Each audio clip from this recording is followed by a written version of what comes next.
அதாவது இன்றைய டாபிக் என்ன அப்படின்னு சொல்லி கேட்டால், ரட்சி பொருத்தம். ஆஸ்ட்ராலஜரை பார்த்துருப்பீங்க, ரட்சி பொருத்தம் இருக்கா இல்லையா அப்படின்னு சொல்லி பார்ப்பாங்க ஜாதகங்களுக்கு.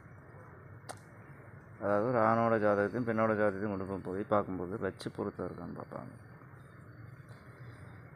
இந்த ரட்சி பொருத்தம் அப்படிங்கிறது என்ன அப்படின்னு சொல்லி கேட்டால், வெறுமனை கல்யாணம் பண்ணி வைக்கிறது கிடையாது. ஏன் என்ன விஷயம் சார்? நாங்கள் லவ் பண்ணி கல்யாணம் பண்ணோம், நாங்கள் ரட்சி பொருத்தம்லாம் பார்க்கல, ஆனால் கல்யாணம் பண்ணியிருக்கோம், புருஷன் முன்னாடி ஆகும் அப்படின்னு சொல்லுவாங்க. இப்படி சொல்கிற ஜாதகங்களும் நிறைய இது இருக்கும். இதில் என்ன ஒரு விஷயம்னா, கண்டிப்பாக அந்த ஜாதகம் சரியானதாக இருக்காது.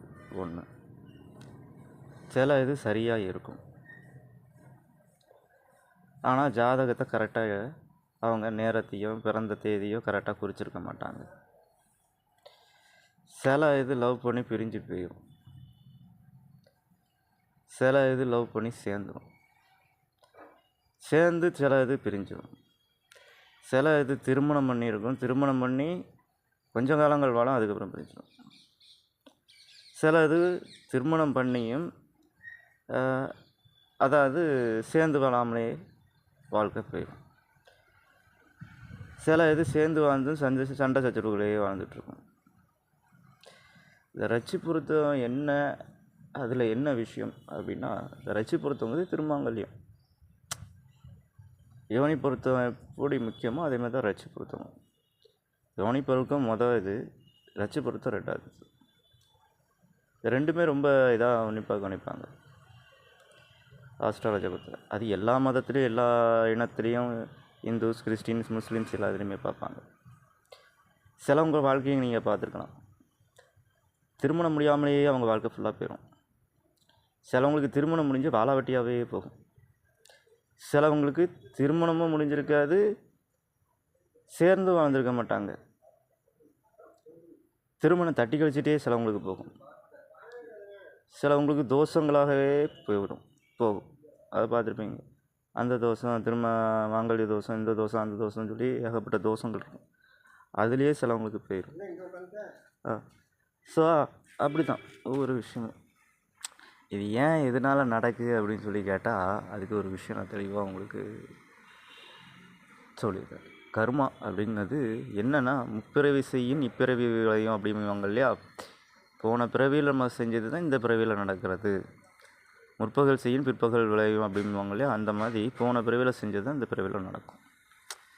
அது எப்படிப்பட்ட விஷயங்களாக இருக்கும் அப்படின்னு சொல்லி கேட்டால், இப்போ என்னோடய வாழ்க்கை மற்றவங்கள வச்சு சாம்பிள் சொல்கிறத என்ன வச்சு சொல்கிறேனே, நானும் நிறைய பேரை விரும்பினேன். என்னடா அது எப்பொழுதுமே செட் ஆகாமலே போய்கிட்டு இருக்காள அப்படின்ட்டு ஒரு இதிலே போச்சு. ஏன் என்ன காரணம் அப்படின்னு சொல்லி பார்க்கும்போது, என்னால் தான் கர்மாக்கள் உருவாகுங்கிறது ஒரு விஷயம் இருந்தாலும், அதுக்கான மெயின் ரீசன் என்ன அப்படின்னு சொல்லி கேட்டால், வாழக்கூடிய காலத்தில் சரியாக வாழாதது. என்ன சார் இது சொல்கிறது புரியலை, எனக்கு கன்ஃபியூஸாக இருக்குது அப்படின்னா, என்ன ஒரு விஷயம் அப்படின்னு சொல்லி கேட்டால், அந்யோன்யமான வாழ்க்கை, அன்பான வாழ்க்கை, நிறைவான வாழ்க்கை, எதிர்பார்ப்புகள் பெரிதாக இல்லாமல் எதிர்பார்ப்புகளை குறைத்து கொண்டு அன்புகளை மட்டுமே எதிர்பார்ப்புகளாக வச்சு ஏமாற்றங்களை இது பண்ணாமல் அன்புகள் மட்டுமே பரிமாறிக்கொள்ளக்கூடிய விஷயங்களாக வச்சாங்க, எதிர்பார்ப்புகளாக வைக்கலை. ஒருத்தருக்கு ஒரு அன்புகளை குடும்ப உறவுகளுக்குள்ளே பரிமாறிக்கக்கூடிய விஷயங்களாக வச்சாங்க. அது கணவன் மனைவியாக இருக்கட்டும், ரிலேஷன்ஷிப்பாக இருக்கட்டும், அதாவது உங்களுக்கு சொல்கிறது புரியும்னு நினைக்கிறேன். ஒருத்தருக்கு ஒருத்தர் helping of life and happiness இதில் மெயின்டைன் பண்ணாங்க. இது இங்கிலீஷில் ஒரு அழகான, கிரேக்க மொழியில் ஒரு அழகான ஒரு வார்த்தை சொல்லுவாங்க. அது சரியாக ஞாபகம் இல்லை, அப்புறம் ஞாபகம் இருந்துச்சுன்னா சொல்கிறேன். அதே மாதிரி மலையாளத்தில் ஒரு அழகான வார்த்தை சொல்லுவாங்க, தமிழ்லேயும் அதை விட ஒரு அற்புதமான ஒரு வார்த்தை உண்டு. ரெண்டு பேரும் பொருத்தங்கள் நல்லா இருக்கும்போது, அப்போ அதற்கான நல்ல நிகழ்வுகளை நிகழ்த்தியிருக்கலாமே அப்படிம்பாங்க சிலவங்க 2 பேரும் பார்ப்பதற்கு அழகாக இருக்கும்போது இவங்க 2 பேரும் ஜோடி சேர்ந்தால் நல்லாயிருக்கும் அப்படின்னு நம்ம மனுஷங்களுக்குள்ளே பேசிக்கிடுவோம், ஒருத்தர் பேசிக்கிடுவோம். இல்லை அவங்க உறவுகள் வந்து நல்லா இருந்தால் நல்லாயிருக்கும் அப்படின்னு சொல்லி நம்மளே சிலவங்க நினப்பாங்க. இது ஏன் எதனால் அப்படிங்கிறது ஒரு விஷயம் இருக்கட்டும். இப்போ வந்து பொதுவாக ஒரு பெற்றவங்ககிட்ட ஒரு பொண்ணு வந்து சொல்கிறான்னு வச்சுக்கோங்களேன், தனக்கு பிடிச்ச ஒரு பையன் இருக்கான் அப்படிங்கிற பட்சத்தில் அதை அவங்க பெற்றவங்ககிட்ட அந்த பொண்ணு வெளிப்படுத்துது. எப்படி வெளிப்படுத்துது அப்படின்னா, இவன் நல்லா இருக்கான்ல, 2 பேரும் நல்லா இருக்காங்களாம்மா, 2 பேரும் பார்க்கறதுக்கு நல்லா இருக்காங்களா, அப்போ இவங்களுக்கான நல்ல லைஃப்பை ஏற்பாடு பண்ணி கொடுத்தா நல்லா இருக்கும்ல அப்படின்னு பொண்ணு வந்து நாசுக்காக பெற்றவங்ககிட்ட சொல்லுது. அப்போ நல்ல விருதுகள் கொடுத்தா தானே நல்லாயிருக்கும் அப்படின்னு சொல்லி நல்ல விருதுகள் எல்லாருக்கும் கொடுத்தா நல்லா இருக்குமே அப்படின்னு சொல்லுது. இது வந்து ஒரு டைலாக் மாதிரி வச்சுக்கோங்களேன். அதாவது பெற்றவங்ககிட்ட அது வந்து தன்னோட தகவலை தெரியப்படுத்துது. நாசுக்காக சொல்லுது, இவனை எனக்கு பிடிச்சிருக்கு, நான் கல்யாணம் பண்ண விரும்புகிறேன் அப்படிங்கிறத விட எங்கள் 2 பேரையும் கல்யாணம் பண்ணி வைங்க அப்படிங்கிறத அழகான இதில் அது பர்ஃபார்மன்ஸ் பண்ணுது அந்த பொண்ணு. அப்போ பர்ஃபார்மன்ஸ் பண்ணும்போது பெற்றவங்க உன்னோட விருப்பம் தான் என்னோட விருப்பங்கிறது சொல்கிறவங்க நிறைய பேர் இருப்பாங்க. சிலவங்க அதுக்கு அது காலம் அமையட்டும்னு சொல்லி காலதாமதம் பண்ணுவாங்க. அப்போ அதுக்கு அந்த பொண்ணு காலதாமதம் பண்ணாமல் இருக்கிறதுக்கு ஒரு வார்த்தை சொல்லுது. என்ன வார்த்தை சொல்லுதுன்னா, இருக்கும்போதே பண்ணால் தானே,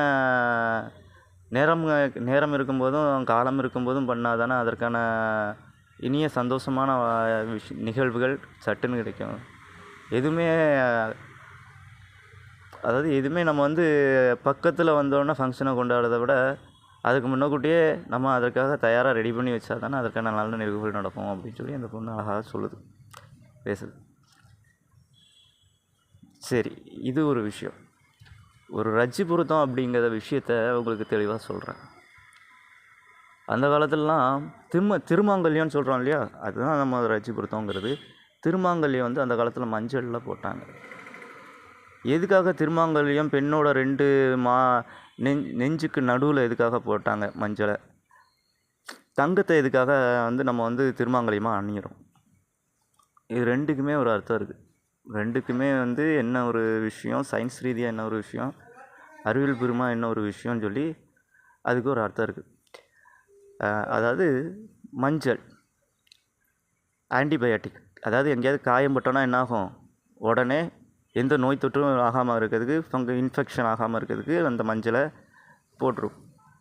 நம்ம வந்து பஞ்சப்பொடியை எடுத்து கையில் தட்டி இது பண்ணுவோம். விரலி மஞ்சள்னு சொல்லுவாங்க, அது பேர். மஞ்சளை அந்த அன்றைக்கி எடுத்து போட்டுட்டு இது பண்ணுவோம் மஞ்சள் பொடியை.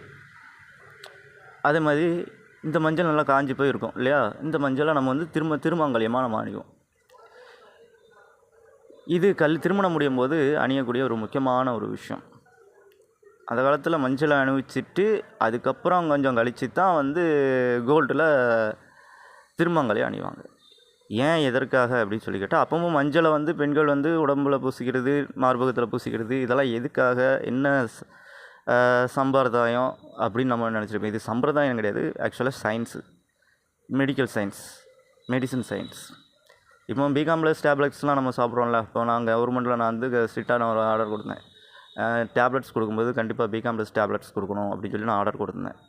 அது எதுக்காக அப்படின்னு சொன்னால், அது இந்த மஞ்சள் சம்மந்தப்பட்டது தான். இப்போ அந்த டேப்லெட் சாப்பிட்டிங்கன்னா உடனே யூரின் வந்து மஞ்சளாக போகும், டார்க் மஞ்சளாக. அது என்னென்னா ஃபில்டர் பண்ணும், நம்ம பாடியில் இருக்கக்கூடிய அசுத்தங்களை சுத்தம் செய்து வெளியேற்றக்கூடிய ஒரு விஷயம். அதாவது கிருமி நாசினி, எந்த ஃபங்கல் இன்ஃபெக்ஷனும் வராமல், எந்த நோய் தொற்றும் வராமல். அதாவது இது எதுக்காக நான் சயின்ஸ் ரீதியாக சொல்கிறேன்னா, காரணமும் அதுக்குள்ளே இருக்குது. கணவன் மனைவிக்குள்ளே இருக்கக்கூடிய மனஸ்தாபங்கள், ஒருவர் அணைத்து கொண்டு இருக்கும் போதும், அன்போடு பரிமாறி கொண்டு இருக்கும் போதும், இன்புற்று இருக்கும் போதும், சந்தோஷமாக இருக்கும் போதும், அவங்களுக்குள்ளே இருக்கக்கூடிய அந்த மஞ்சளோட தொடர்பு எப்படி இருக்கும் அப்படின்னா, அவங்களுக்குள்ளே இருக்கக்கூடிய கெட்ட எண்ணங்கள் வந்து அவங்க இல்லற வாழ்க்கையை கெடுக்காமல் இருக்கிறதுக்காக சில விஷயங்களை அங்கே சயின்ஸ் ரீதியாக ரெடி பண்ணி வச்சாங்க. இப்போ லைட்டாக நமக்கு ஒரு இடத்துல அடிபட்டுருக்கு, நம்ம மஞ்சளை போட்டோன்னா அந்த இடத்த எப்படி நம்ம வந்து அக்கறையாக கவனித்து அதை வந்து பத்திரமா நம்ம வந்து மெயின்டைன் பண்ணுவோம். அதே மாதிரி தான் நம்ம மனசும். நம்ம மனசில் எந்த கெட்ட எண்ணங்களும் வந்து குடியேறாமல் இருக்கிறதுக்கும், அதே மாதிரி கணவனோட மனைவி திருமணம் முடிந்து போகும்போது கணவனை பற்றி அவங்க குடும்பத்தில் சொல்கிறது, இவங்க குடும்பத்தில் கணவனை பற்றி சொல்கிறது, இல்லை இவங்க உறவுகள் வந்து கணவனை பற்றி தப்பாக சொல்கிறது, இல்லை அவங்க உறவுகள் கணவனை பற்றி தப்பாக சொல்கிறதோ, இல்லை வெளியாட்கள் வந்து கணவனை பற்றி தப்பாக சொல்லுது, இல்லை பெண்ணை பற்றி வெளியாட்கள் தப்பாக சொல்லுது.